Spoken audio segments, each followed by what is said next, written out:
This is a Holga film camera. It was designed for the mainland Chinese market in the early 1980s, but largely adopted by artists in the 1990s and beyond for its unique aesthetic. The photographs often have a soft, dreamy, lo-fi look that can seem otherworldly, and ultimately rooted in the technical limitations of the past. Some months ago, a colleague asked me to 3D print some adapters which allow 35mm film to be used in their Holgas, which normally take medium format 120 film. Despite having a long-time interest in film photography, this was my first encounter with a Holga, and I was inspired by the timeless possibilities of it. In fact, it was a little too timeless. You see, at first glance, it's hard to tell when a Holga photograph was taken. Is it the 1940s? The 1980s? Maybe it was last week. Around the same decade of its creation, various date stamp methods would come into prominence for other film, video, and digital camera systems. Within time, this burnt-in metadata would cross over into the aesthetic forefront as a signifier of retro authenticity. With all this in mind, I decided that I needed to make a date stamp system for my Holga camera.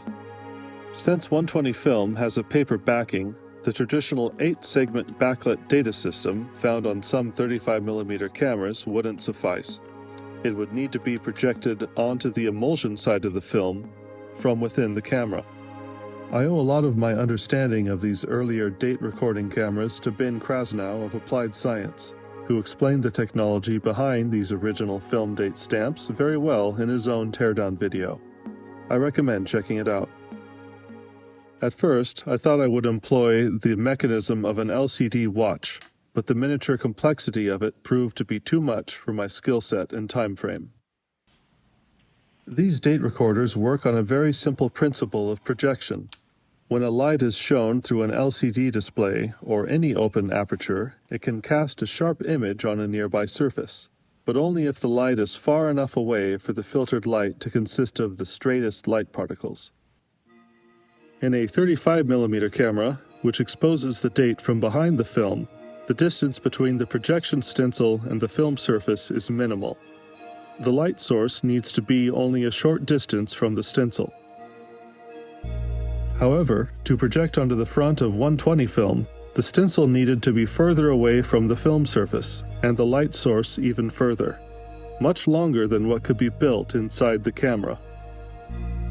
Using extremely advanced 3D modeling software, I made a box that instead folds this optical path, reflecting light off mirrors and ending in an aperture where a stencil would be inserted.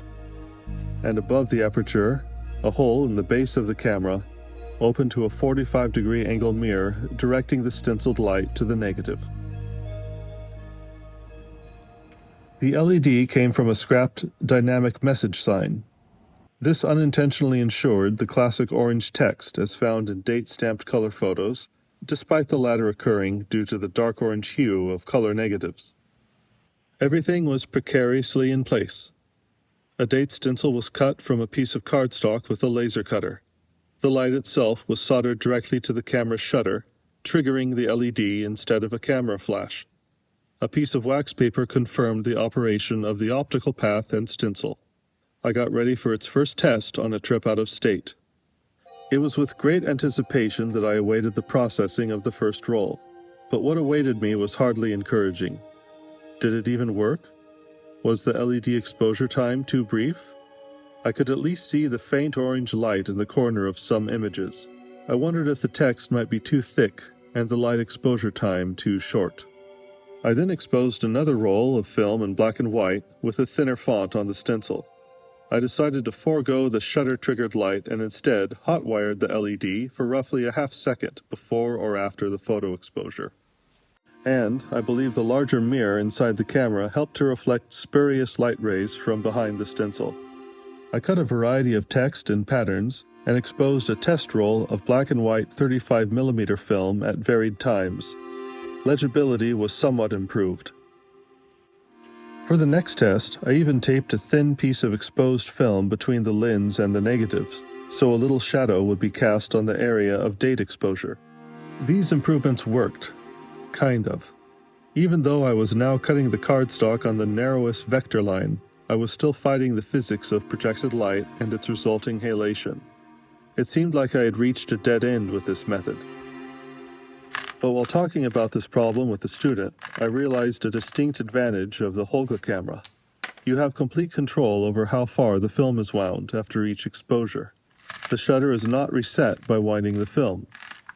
So, you can advance the film 3/4 of the way, expose one word, swap out the date card, wind some more, and expose again before taking the actual photograph.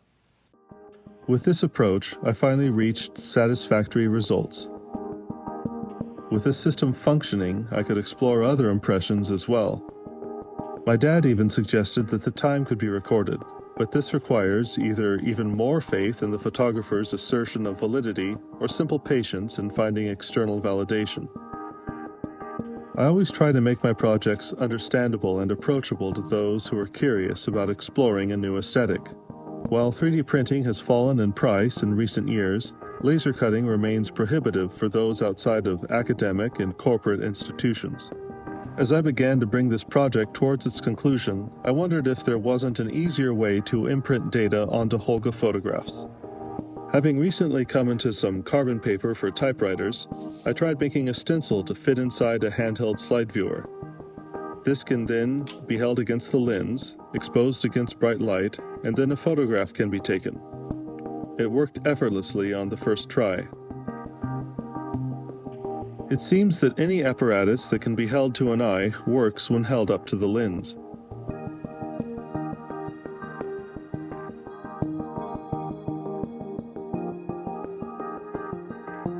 Although it looks nifty, you don't even need to use a typewriter.